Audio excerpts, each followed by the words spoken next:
தந்தை மகன் தூய ஆவியின் பேராலே ஆமேன். பேதுரு எழுதிய முதல் திருமுகத்திலிருந்து வாசகம். அதிகாரம் 3, இறை வார்த்தைகள் 16. கடவுளுக்கே அடிமைகளாயிருங்கள், எல்லாருக்கும் மதிப்பு கொடுங்கள்.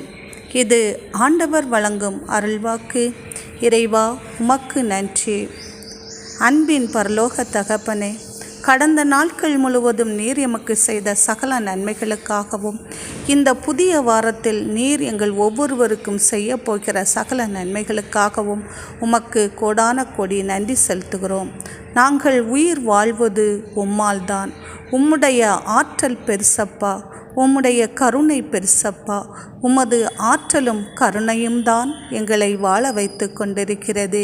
ஏசப்பா, நாங்கள் இவ்வுலகில் மற்ற யாருக்கும் அடிமைகளாய் இராமல் உமக்கு மட்டுமே அடிமைகளாய் வாழ நீர் கிருபை செய்வீராக.